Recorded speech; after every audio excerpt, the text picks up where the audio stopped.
Chilling tales for dark nights.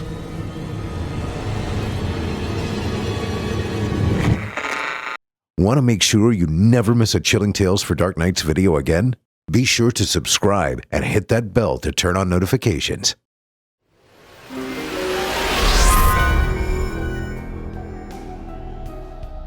This episode of Chilling Tales for Dark Nights is brought to you by Fume. Here's a riddle for you folks. What's easier to pick up than it is to put down? That's right, a bad habit. And dropping that bad habit of yours is a doozy. But instead of going the cold turkey route, I've got something that can help. Fume, spelled F-U-M, is designed to help you replace your bad habit with a harmless one. It uses no vapor, no electronics, no chemicals, only natural, delicious flavors packed into an award-winning device designed to help you succeed. Start the year off right with a good habit by going to tryfume.com/chilling and getting the Journey Pack today.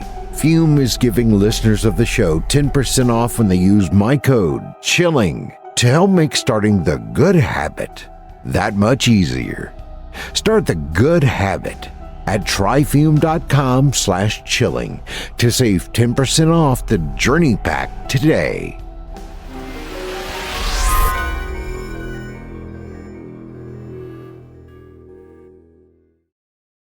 It's time to turn off the lights and turn on the dark.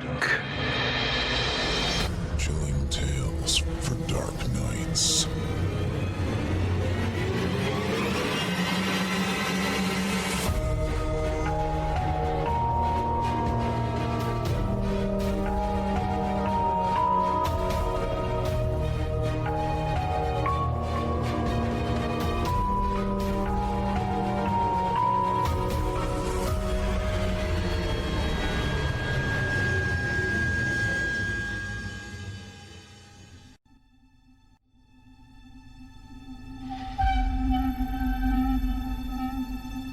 Good evening, listener.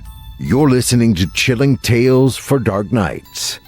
On tonight's edition, we invite you to leave behind your safe reality and descend with us into the frightening depths of the most terrifying imaginations with two audio adaptations of frightening fiction about retrospective revenge and baffled barkeeps.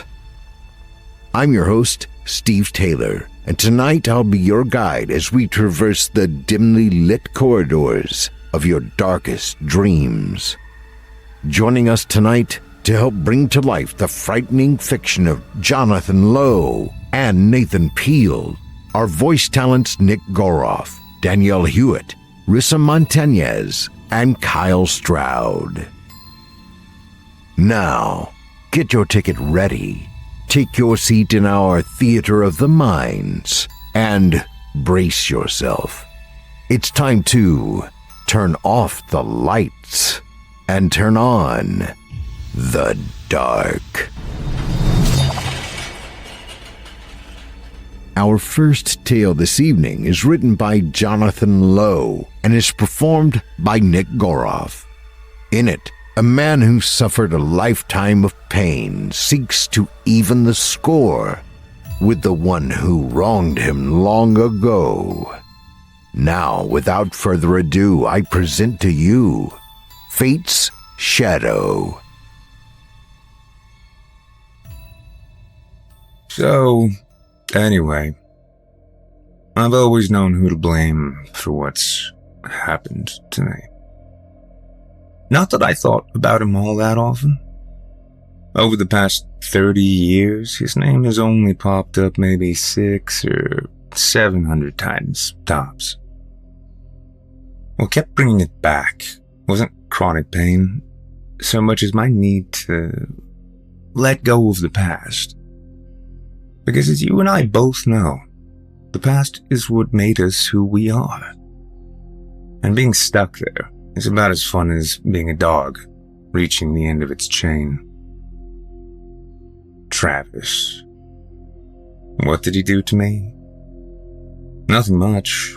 Just hit me on the back of the head with a pile of books in our high school's hallway. But you have to understand that the hit came out of nowhere, and I didn't expect it. Because of that, my neck was in traction for a week. And that was just the beginning. Now, before you tell me that if only I would have fallen to the floor and pretended serious injury, sued is an anagram of used, I'll agree that you're right. And that my father would have filed if not my mother. Except, even if I'd thought of laying down at the exact instant I needed to, it would have been too uncool. At that age, instinct tells you to stand up and push back, which is what I did.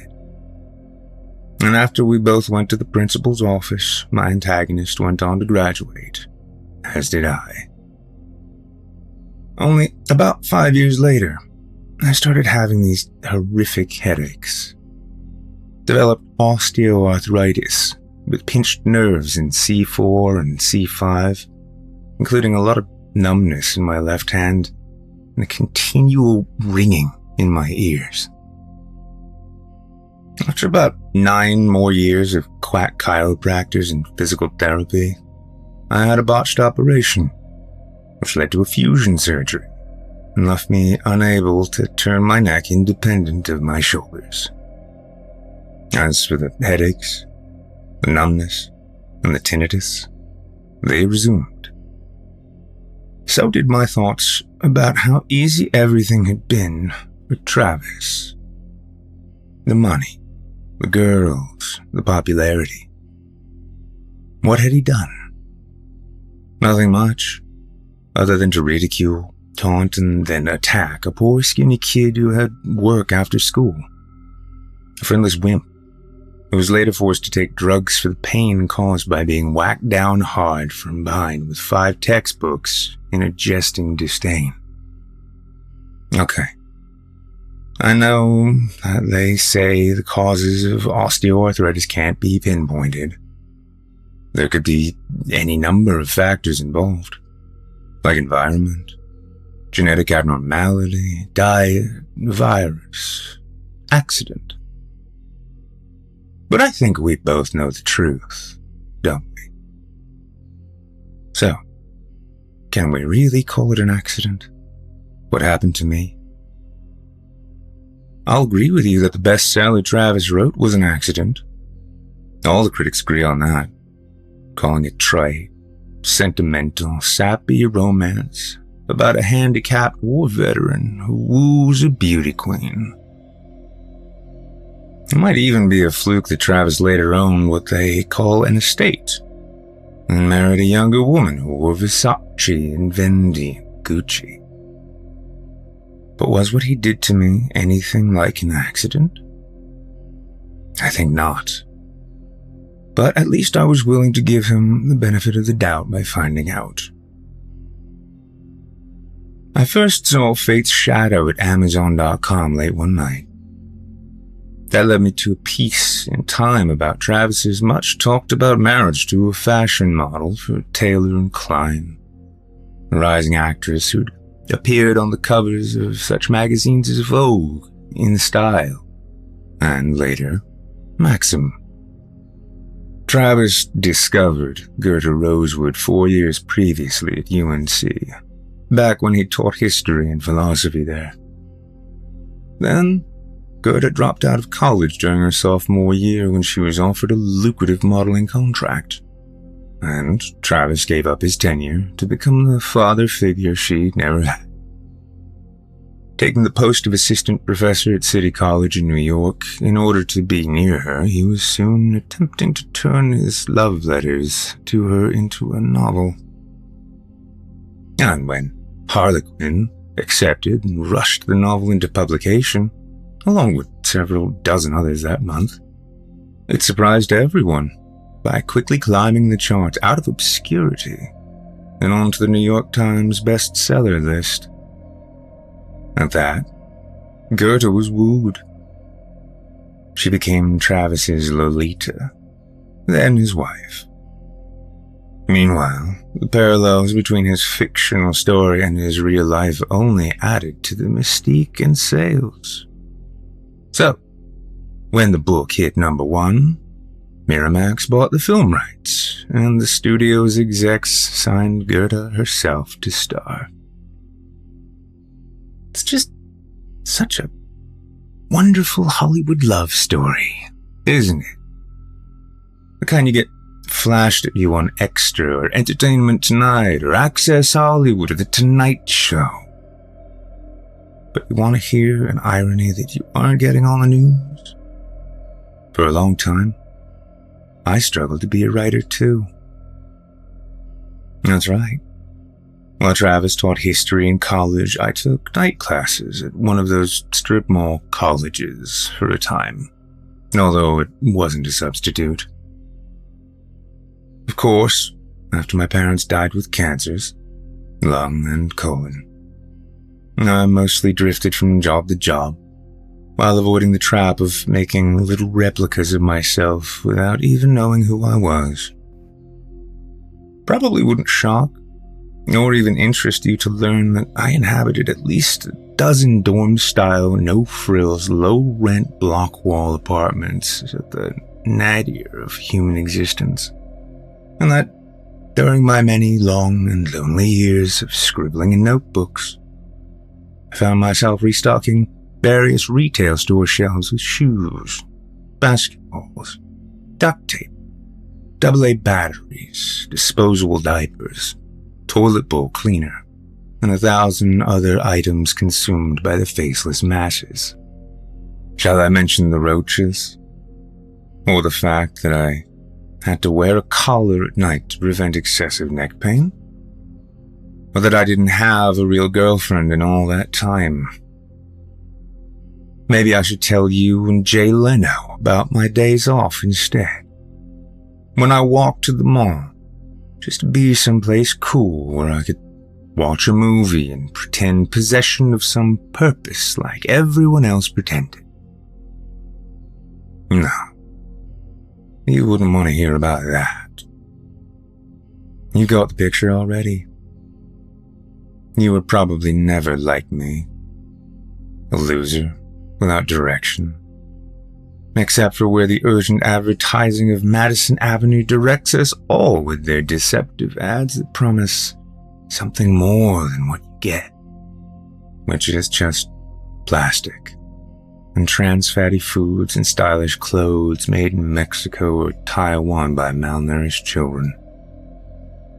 With your skills, you'd probably call it designer wear and eat at upscale restaurants, right? What do you mean, is that what I think? You want to know what I think? I think Travis was no better than Hollis Randall, a retired postal worker who was my neighbor for 2 years. A man who kept pigeons and believed in hell. Hollis was very close to death one night, the result of a heart attack. There are 2 tunnels when you die, not just one, he told me. And which one you are able to choose decides your eternal fate. Before he went more than a little nuts, he claimed to know the meaning of life, too. Said the great mystery could be told in 18 words, which, when heard, might drive you mad. He started to tell me, until I shouted that it sounded like a Twilight Zone episode. Then he wrote the words on a piece of paper and laid it on my suitcase the day I moved away. Did I read it? You bet I did. Although I wish now that I hadn't. Of course, words are just signposts and point at other realities. Take just one of the 18, the word why. Hollis wrote it as why. You could also say why as it wrote Hollis. Believe me, he couldn't handle the truth. You're not ready. Not if Lizzie Selmut, another neighbor of mine, wasn't. She was a Buddhist assistant Dairy Queen manager who, after hearing the 18, went around after work putting locks on gates and chains on doors, leaving little messages behind for the frustrated owners of liquor franchises and porn shops. One read, "Take up the way of not defaming that which reflects true self-nature. The tessio of the body is the harbor and the weir. The most important thing is the letting go of ego and of waiting and even of seeking. Only in the eternal present does virtue find its home. Trust you? Let me tell you, one old golf geezer I told the 18 to goes, 'Man, oh man, what did I do with my life? My room is just walls now. Like a waiting room at the hospital. Could have been helping kids or something, instead of watching ball games or buying pretzels at the supermarket checkout, along with tabloid trash about the latest Elvis sightings at the Krispy Kreme.' When I left him there, his forehead crunched into a kind of primordial expression, like it could become anything, given the right genetic instructions. Okay. The house. Well, it was a pretty impressive place, I have to say. How did I find it? Easy enough. Just ask around. Everyone in Raleigh knew where Travis lived, from all the articles. Some of them knew the exact address. Most decadent beach house in Nag's Head, was the way one guy in Kitty Hawk described it. Of course, you know the deck, supported by those 15-foot concrete pillars. That's what I saw first. You can even see the Bodie Island lighthouse from the beach there. Not just still from atop that deck, from his jacuzzi. But how best to approach it, though? Should I just go up and knock? Introduce myself as a friend of a friend? Maybe lose a kite or a frisbee on the property? I doubted he would remember me. The thing was, I really just wanted to observe him. At least for starters. So, I sat down on this slab of stone next to a little hillock of sand and sea oats down on the beach, just outside his property line, and waited. Sat lotus style, my forearms on my knees, palms up. I noticed a construction company sign nearby announcing acquisition by a developer willing to play God with an entire swath of shoreline real estate for the right money. Maybe other millionaires had already ponied up enough to be near Travis. I remembered that a reviewer on the internet reported that a sequel to Fate's Shadow was being written, and that the advance would be $3 million. Maybe Travis was up there, writing. Maybe I'd see him crossing the big bay windows with a sheaf of papers, walking back and forth. As I waited to witness that, I thought about how my mother could have used even $500,000 as an anagram of sued. How she deserved to live in that house. And how, after Fate's Shadow, all she had now was a tiny plot of dirt in a low-rent cemetery. Then I saw him, up there, Travis. Saw him come to the window. Before he saw me, I turned slightly away and closed my eyes tight. I knew it was him, and it was worse than I thought it might be. He hadn't changed as much as me. Still had his full head of black hair, while mine had receded and grayed. At ease and confident, the tall, virile man in the high window resembled actor Barry Bostwick. Among all of his possessions, the only two things he didn't appear to own was an aging body or a beer gut. Unfortunately for him. My left bicep started jumping like a Morse code then, next to pinched nerves. I imagine the message was from my father, encouraging me to proceed, then from my mother, telling me to go home. It was at that moment when I decided I would do something, although I didn't know what. I'd have to meet him, talk to him to know that. But it would be something, I knew that much. I wouldn't be going home empty-handed. Still, that's all I was thinking at that point, really. You do see that, right? Because when I finally looked up again, Travis was gone. And what did I do?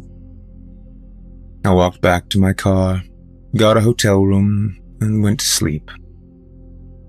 The next day I returned to the same spot, at the same time, still undecided. My theory was that if he saw me there again, pretending to meditate, he might come down from his heaven to my hell and reveal his true character. Lucifer once fell from heaven, they say. Maybe Travis would fall from his if his story was slipped to the tabloids. Or maybe not. Maybe there was something else I might do. Something painful, like what he did to me. But Travis didn't come down, although this time he looked down at me several times. He's wearing a dark purple robe when he did, and carried a glass of red wine. Good for the heart, they say. His, not mine. After the third time he pulled the curtains, or rather pushed a button so that they closed. So it was obvious that Gerda was not with him. Maybe she was at a photo shoot and would join him for the weekend. This was Thursday, so I knew that I'd better think of something quick if I wanted to confront him alone. And when the idea hit me, I was idly looking out at the distant breakers far beyond the intervening sandbars, at a place which might once have evoked a sense of youthful exhilaration for me, had I been someone else. Someone like Travis, and not some computer relationship junkie with photos and profiles out there on the net. Anyway, on the next day, the fateful day, I came prepared. I brought food and water, among other things, to wait him out. Obviously, he was only coming outside when I wasn't there. Maybe he had fans and wasn't quite sure yet if I was one of them. Maybe he didn't like prying eyes, which is why he'd chosen the 27959 zip code instead of 90210. Or perhaps he had something to hide, and in the meantime, it was better to be the king here than a pawn there. In any event, when I took up my position this time, I had made certain he would have to come down past me to get out. No doubt he would be asking me, too, if I'd seen who'd put the kryptonite bicycle lock on his front gate, preventing him from leaving. But then, and you can call it fate if you like, he surprised me, Travis did. He came down to me without first trying to leave. I knew he hadn't seen me slip the bike lock around the connecting bars of his automatic gate back at the road. I mean, because of his demeanor, which was more like courtesy. He came slowly down the wrought iron steps, descending from the deck, studying me with the slightest smile. He was wearing blue jeans and a black cotton button-down shirt, his eyes shaded by the kind of sunglasses favored by media moguls and action film stars. I kept my lotus pose, unmoving, for fear he'd stop at some point. But he didn't. He walked right up to me, and must have decided I was harmless when his smile widened. "Want to tell me what you're doing?" he asked, without much evident disapproval. His voice was deep, something I've read that women find sexy. That close, I did detect wrinkles on his neck, although his sunglasses effectively hid any laugh lines. Still, he looked remarkably fit for a man in his 50s. "Me?" I replied. "Oh, I'm just contemplating the mysteries of the universe, that's all." "Why here, though?" He made a hand motion, which may have suggested ownership or dismissal. "This is a comfortable rock. Does my presence bother you?" He thought about that. Then he looked away toward the distant lighthouse. "Nah," he decided. "Just kinda unusual. Kinda spooky, seeing you sitting down here like that. What's your name?" "Name?" I asked, as though I didn't know what the word meant. "I'm sorry, I've just been to a place without names." He chuckled wryly. "You mean where nobody knows your name? Like the opposite of Cheers?" "Something like that," I said. "Except names don't matter, really."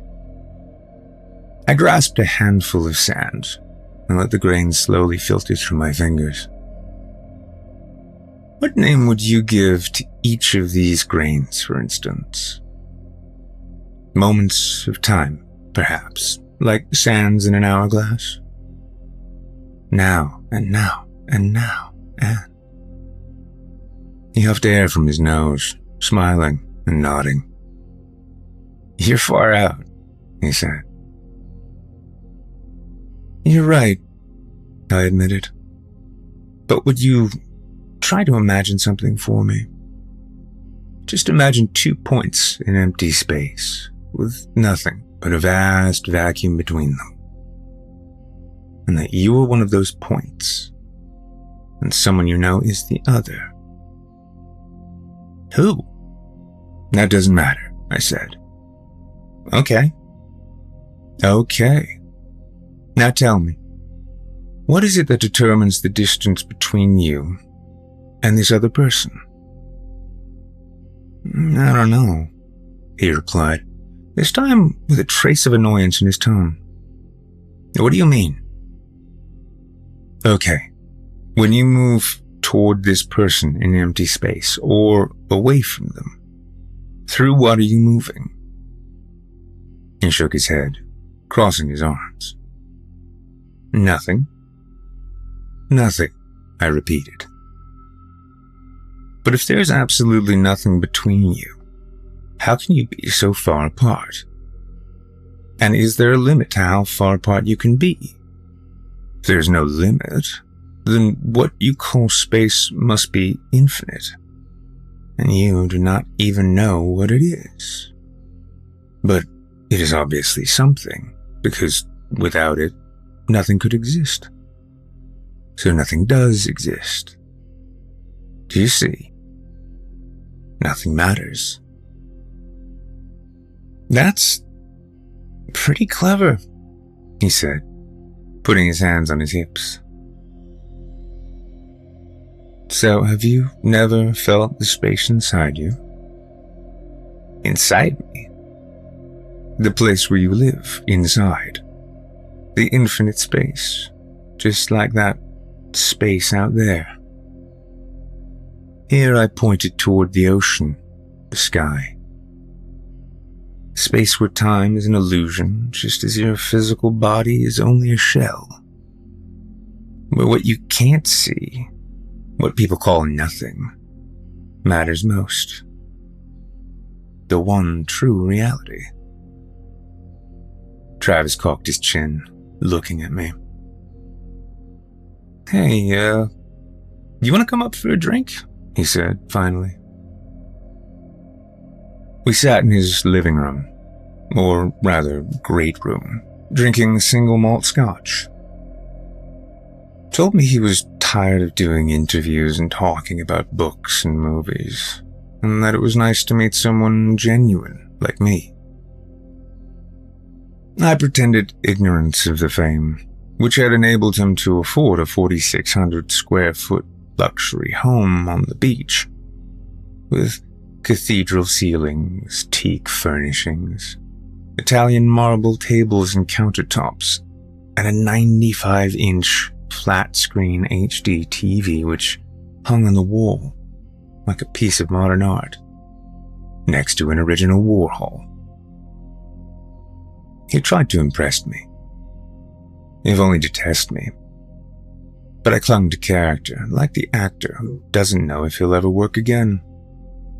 Still, when he mentioned the Ferrari that he had taken on order and that he'd met with Gwyneth and Giselle at one of Gerda's parties in the Hamptons, I felt my breaking point coming. And so, to shut him up, I said, have you ever heard that the most important thing is the letting go of ego, and of waiting, and even of seeking? That was my test for him. And true to remembered form, Travis lifted an index finger into the air. Oh, that's right. I almost forgot. Run that by me again?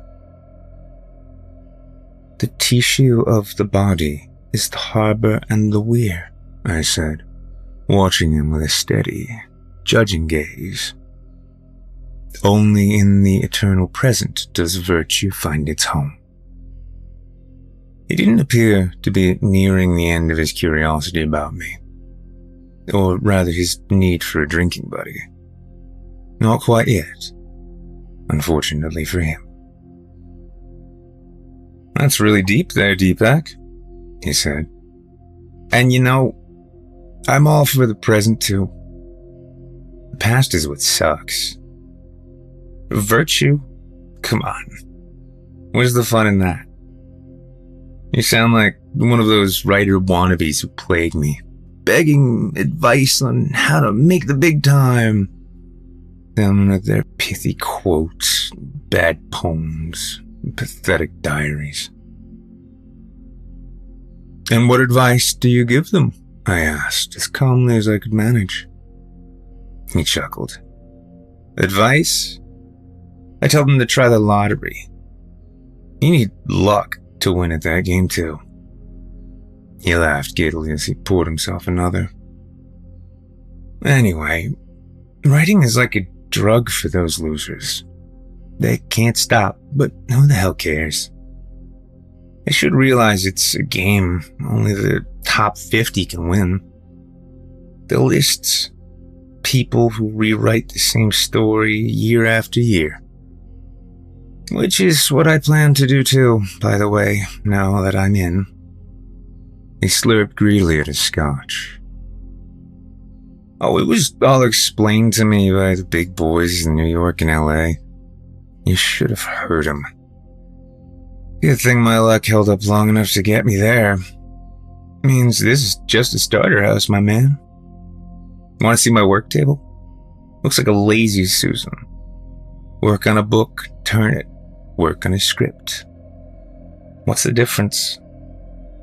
It's all the same predictable thrills, what the masses have been conditioned to want. Same reason they go to McDonald's, while the mom and pop restaurants go belly up.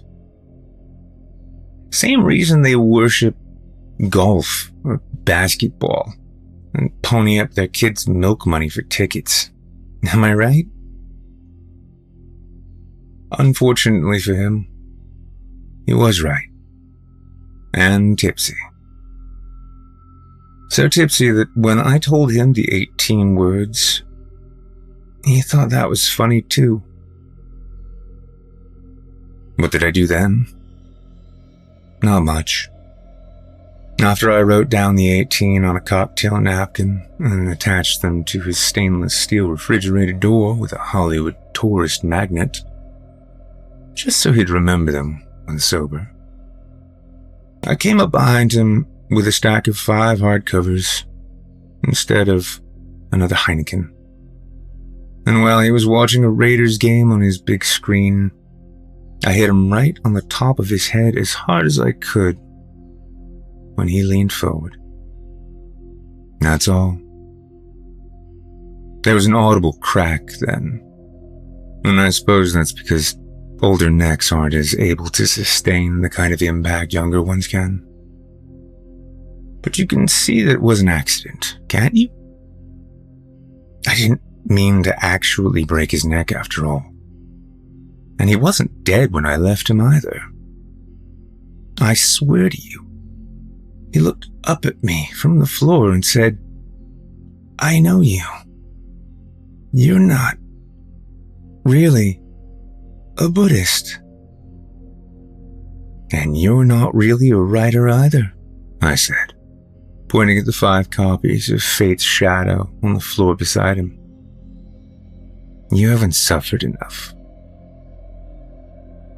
On my way back down to the beach, I saw what I took for a security camera under the eaves above the deck. One that I hadn't noticed before. I jerked it free, pulling hard at the cords, and even went back inside for a moment, looking for the recorder. I asked Travis where it was, but he only laughed at me through his pain. So I pulled the cords free of the wall completely, gave up, and left with Travis laughing at me once again. Right. That's the reason I didn't call 911. You know, they say accidents happen all the time. I think by now we both know that's true. Of course, the fact that I didn't know his security camera was really a webcam can't technically be called an accident. Even though Travis never mentioned that he and Gerda used it to allow their distant friends and relatives to see them enjoying the deck. But I think that was the fire caused by my pulling those cords qualifies as an accident. Or an act of God. There was certainly no fire when I left. So how did I know that my forgetting the lock I'd placed on Travis's gate would prevent the firemen from reaching him in time? Can you answer me that? Whoever you are.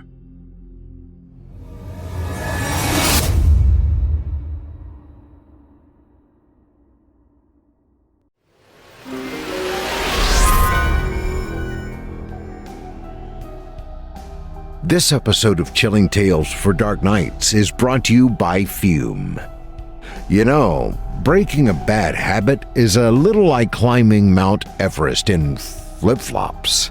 It feels damn near impossible at times. Plus, you're bound to ruin your pedicure. Point is, when you're undertaking a monumental task, you're gonna want the best tools for the job. And if that job is to kick that filthy bad habit of yours without chewing your nails to the quick, I've got just the tool for you. It's Fume. That's spelled F-U-M, folks. It's an award-winning flavored air device designed to help make kicking that habit less of an uphill climb. It uses no vapor, has no electronics, and contains no harmful chemicals. Just natural, delicious flavors. See, with Fume, you're trading your bad habit for a good one. Rather than giving it up, you're switching it up. So instead of backsliding down that proverbial mountain, you can forge ahead. I really dig this thing. It has an adjustable airflow dial that makes it satisfying to use, and it tastes great.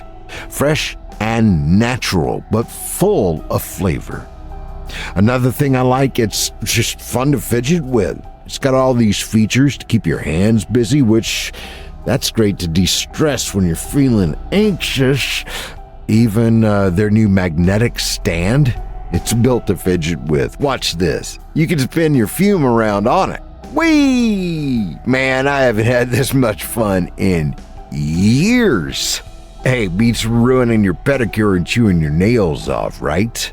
Start the year off right with the good habit by going to tryfume.com/chilling and getting the journey pack today.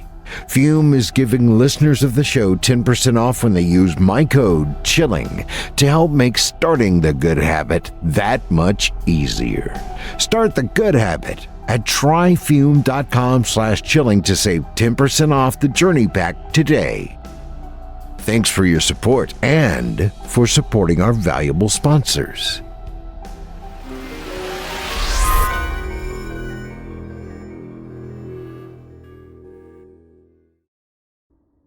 I hope you enjoyed Fate's Shadow, as written by Johnathan Lowe and performed by Nick Goroff.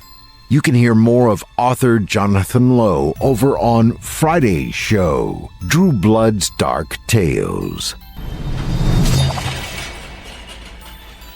Our second tale of the evening is written by Nathan Peele and is performed by Drew Blood. In it, a mysterious and ominous man covered in desert dust enters a small bar, radiating an unsettling power. After his departure, the oppressive atmosphere dissipates, and the barkeeper discovers a grotesque aftermath. The town is left in a state of shocked relief, haunted by the encounter. Now, without further ado, I present to you Apotheosis.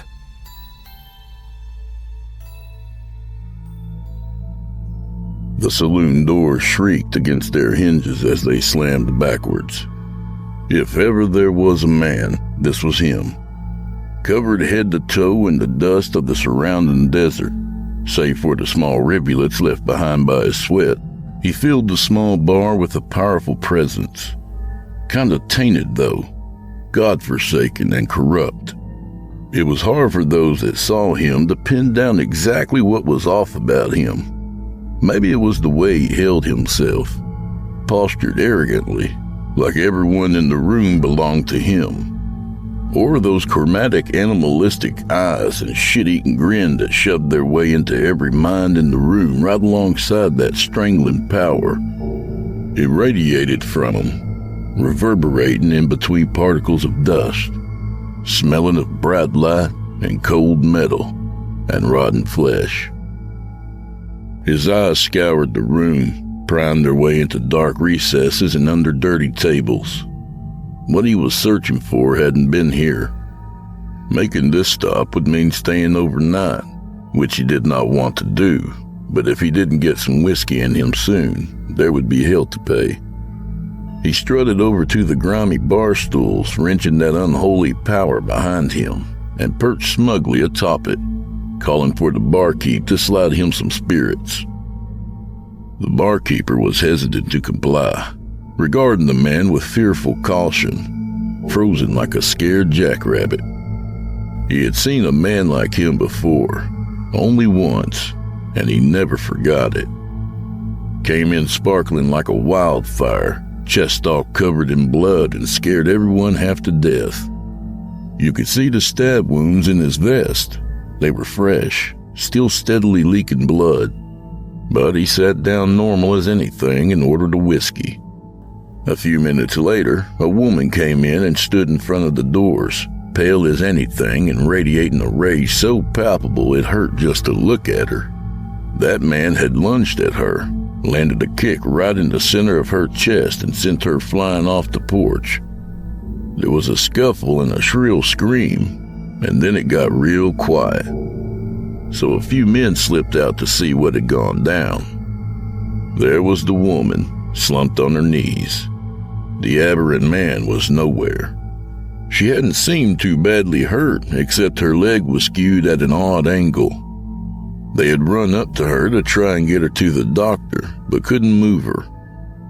Turned out, it was her femur that had been broken. The woman had just sat like that for 4 days, crying and whispering nonsense words. The barkeeper had tried many times to ask her about what had happened, but he understood none of what she was saying. They tried to treat her where she was, but she wouldn't cooperate. Every time they touched her, she would begin to shriek and tear at her mouth. They stopped trying to help her after she had peeled her lower lip part of the way off and wrenched out a few of her teeth. Whatever that man had done, aside from snap her femur like a chicken bone, was beyond any medicine the doctors could administer.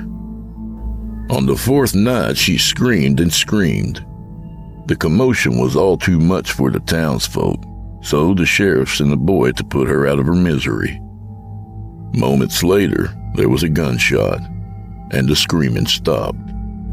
But when the sheriff went out to see it through, the woman was gone, and the boy was dead. Shot himself, it seemed. The gun was still in his hands, and to where the woman ended up, the barkeep didn't know. But he swore he woke up one night to her guttural shrieks coming from outside the bar. He had had some downright crazy people come through his bar, but none as wildly dangerous as that mystery man had been, until he showed up. To say the least, he was spooked. So there he stood, struck dumb by this deviantly gorgeous man that set his teeth on edge and made the hairs on his arms prickle. The strange fellow's bright green eyes locked with the barkeeper's watery blue ones, and he raised his eyebrow in a silent question. The barkeep snapped out of his funk and reached with sweaty, shaking hands for one of the whiskey bottles. He let the honey gold alcohol pour, not noticing when it slipped over the top and ran between his fingers and all over the table. He lifted the glass, the trimmer in his hands making the liquid slosh and spill over even more. The man snatched it up with calloused hands and drained it. The barkeeper stared with appalled enchantment. In the back of his mind, behind the terrified signals his body was sending to get as far away from whoever this was as fast as he could, he noticed that the glass he had filled had been a pint, and this man had sucked it down as easily as air. He asked for another, to which the barkeep complied, working in a trance, his shaking hands filling glass after glass for what seemed like weeks, not sparing a thought to wonder how the man was still alive. The man drank until one of the less hideous of the barmaids caught his eye, and he began to talk, his words incoherent and messy, breath reeking of alcohol.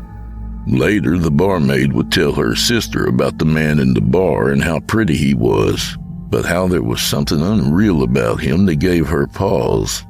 She wouldn't tell her how, when his hand brushed her arm, she had been sick in her mouth because in her head she saw those wolves from last summer feeding on the body of Bart Warrens after he had been shot up all bloody, except they weren't wolves this time.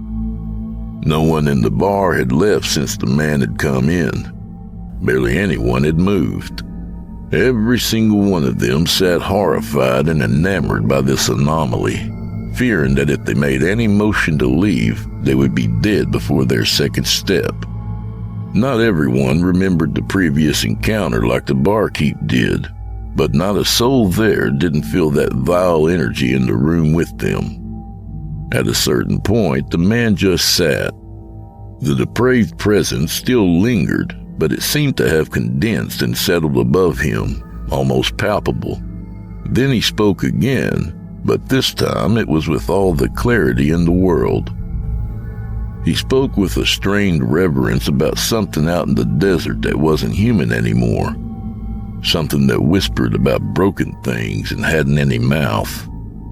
His voice reverberated hauntingly, conjuring up memories that made the barkeep drop the glass he was holding. Took my Jesse, he murmured. Took my Jesse and looked at my insides. He wrenched up his shirt to reveal his tanned torso, marred by a large scar that lay across his whole stomach in a jagged upside-down T, and pointed to something outside that was lost to the remaining bargoers. He stood and stumbled over to the grimy window, staring silently into the dark. The man spun on his heels, spurs clinking softly in the pregnant silence of the stuffy bar. Don't nobody ever let that bastard look at your insides, he announced to the general public. Not one tiny peek. Not even one. You can't. Don't you fucking let it. The people sat in silence, stupefied in a perverse attentiveness as he spoke, gesturing vaguely to the empty space in the room. He chuckled, his chin dropping onto his chest. The air pulsed. One little tug is all it takes. And then he vomited, chunks spattering onto the wooden floor and seeping languidly through the slots between boards. Tears dripped sluggishly down the sides of his face, tracking more lines alongside those his sweat had already left. No one breathed. His body was shaking convulsively, silhouetted in the creamy lamplight that filtered through the opaque windows from the porch. The man spat in his own sick and let out a bark that stuck in the stagnant, acrid air like a grotesque punctuation. He stayed there for a moment, standing surrealistically in a pool of his own vomit, every soul in the bar watching his every move with a detached veneration, before he turned robotically and stepped through the doors of the saloon into the empty desert outside. As the man left, whatever godforsaken thing he had dragged in with him was sucked back out into the dry night, leaving a charred and iniquitous aftertaste in its wake. The departure of the man left everyone in a state of shocked relief, and still nobody dared move. The barkeep broke the tension, stepping out from behind the bar with a bucket and rag in hand to sop up the mess. He didn't want any part of whatever that man was to be left anywhere near him, let alone any cursed puke to stain his wood floors. Slowly, warily, people began to make their way outside, careful to give the stinking mess a wide berth. As the last shaken customers made their way out, the barkeeper stepped outside to empty his foul bucket. The water sloshed and cascaded, glittering over the porch rail, emptying its contents onto the dry earth below.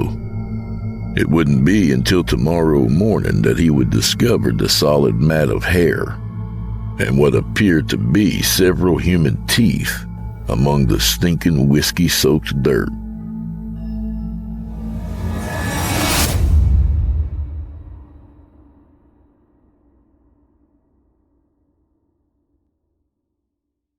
I hope you enjoyed Apotheosis, as written by Nathan Peele and performed by Drew Blood. On to the shows. Longtime resident Otis Gyrie has his very own show here on our network, Scary Stories Told in the Dark, which you can hear every Sunday night. We also have Eric Peabody's Horror Hill, a podcast dedicated to some of our deeper and darker tales. We hope you check him out. And Drew Blood's Dark Tales airs Fridays, featuring some southern down-home horror. And don't forget to check out the Fear from the Heartland archives, featuring more than 120 episodes. Well, friends, our weekly descent into the depths has just about come to a close. But before we go, I'd like to take a moment to thank you for joining us for tonight and remind you to take a moment to stop by our iTunes page and leave Chilling Tales for Dark Nights a 5-star review and a kind word. And follow us on Facebook, Twitter, and Instagram if you haven't already. And of course, subscribe to us on YouTube, where you can find an archive of our work going back to 2012. And consider signing up as a patron at our website, chillingtalesfordarknights.com, to show your support and get all of our content ad-free. I'm your host of the evening, Steve Taylor, and it's been a pleasure. Tune in again next week when we once again turn off the lights and turn on the dark. See you next Monday. Sweet dreams, listener. Sweet dreams.